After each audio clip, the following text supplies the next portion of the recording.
Hello বন্ধুরা, তোমরা সবাই কেমন আছো? আশা করি তোমরা সবাই ভালো আছো, সুস্থ আছো। যে যেখান থেকে দেখছো আমার ভিডিওটা, কেমন আজকে লাগলো একটুখানি বলো, ঠিক আছে?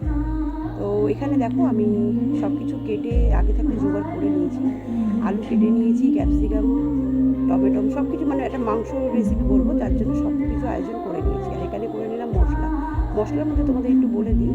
জিরে, ধনে, পেঁয়াজ, রসুন, আদা, ধনে পাতা, কস্তুরি মেথি, এগুলো সব কিছু যেটা পেস্ট করে নিলাম। তার আগে এখানে আজকে যেহেতু মাংসর পরিমাণটা বেশি, যার জন্য হাঁড়িতে করবো।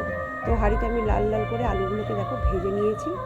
ভেজে নেওয়ার পরে আলুগুলোকে তুলে নিয়ে এখানে দিয়ে দিলাম গোটা গরম মশলা, তেজপাতা আর গোটা জিরে দিয়ে আলুগুলোকে তুলে নিয়ে ওটা আমি ফোড়ন দেবো। তো চলো আজকে রেসিপিটা কেমন লাগে তোমাদের অবশ্যই কমেন্ট করে জানিও। আর দেখো আলুগুলো কিন্তু আমি বেশি খোসা ছাড়াইনি, যেহেতু নতুন আলু তো খুব একটা খোসা না ছাড়ালেও বেশ ভালোই লাগে। ছোটো ছোটো হলে তো আমরা তো বেশ খোসা মানে হালকা হালকা থাকে, এরকম আলুরদম করি। আর একটু আশেপাশে আওয়াজ হচ্ছে, কারণ বাইরের পাশের বাড়িতে কাজ হচ্ছে, যার জন্য মেশিনের আওয়াজ হচ্ছে, তো একটু ইগনোর করো। তো এদিকে এই ফোড়ন দেওয়ার পরে গোটা জিরে আর তেজপাতা আর গোটা গরম মশলা ফোড়ন দেওয়ার পরে দিয়ে দিলাম এখানে কোচানো পেঁয়াজ দিয়ে দিকে দেখো আমি যে মশলাগুলো তোমাদের দেখালাম সেগুলো পেস্ট করে নিয়েছি। আর এখানে ধনে পাতা, কস্তুরি মেথি, পেঁয়াজ বাটা রেডি করে দিয়েছি। তো সব কিছু একসাথে মিক্স করে নিলাম, যেহেতু মিক্সি বাটিটা ছোটো বলে তাই দুবারে আমাকে বাটতে হলো। তো এইভাবে ওগুলোকে পেস্ট করে নেওয়ার পরে আমি ওই পেঁয়াজটা একটু ভাজা হয়ে যাওয়ার পরে ওগুলোকে ওর মধ্যে অ্যাড করে দিলাম। দিয়ে এবার মশলাটাকে ভালো করে আমি কষিয়ে নেবো যতক্ষণ না তেল ছাড়ছে। তো এইদিকে দেখো ক্যাপসিকামগুলো কিন্তু আমি এখনও দিইনি, এবার দিয়ে দিলাম ক্যাপসিকাম আর টমেটো কুচিটা। তো আজকে মাংসটা এইভাবে রান্না করার কারণ হচ্ছে এটাই, সবসময় একরকম করে খেয়ে খেয়ে না ভালো লাগে না। তো চিলি চিকেনটাও অনেকটা এরকমভাবে হয়, কিন্তু চিলি চিকেন না আমার খুব একটা ভালো লাগে না, যার জন্য আমি চিকেনটাকে মানে ভেজে কিছু রান্না করতে আমার একটু বিরক্তই লাগে, আমি যেহেতু পছন্দ করি না। তো যার জন্য এইভাবে আজকে করলাম। তোমাদের কেমন লাগছে অবশ্যই জানি।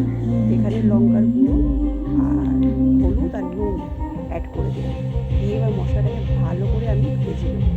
মশলার পরিমাণটাও বেশি, যেহেতু মাংসটা আজকে বেশি তোমাদের বললাম। তাই এখানে দেখো মশলা কিন্তু আমার প্রায় ভাজা হয়ে এসছে। তো কেমন লাগছে কালারটা একটু বলো। যেহেতু রাত্রিবেলা এটা ভিডিও করছি, যার জন্য হয়তো কালারটা বুঝতে পারছো না, লাইটের আলোটা একটু কম। তো এখানে ধুয়ে রাখা চিকেনগুলো আমি এর মধ্যে দিয়ে দিলাম। যেহেতু দেখো মাংস কিন্তু এই মশলার কিন্তু তেল ছেড়ে দিয়েছি, দিয়ে আমি এটাকে ভালো করে কষিয়ে নেব।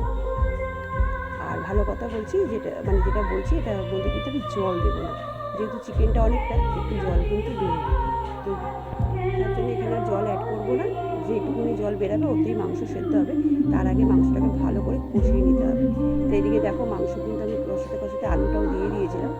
তো মাংসর তেল হালকা হালকা বেরিয়ে গেছে। তো জানি খুব কমন রান্না, সবাই হয়তো এইভাবে করে, তো আমি আজকে এইভাবে করলাম, তাই তোমাদের সাথে একটু শেয়ার করলাম। কেমন লাগলো অবশ্যই জানাবো।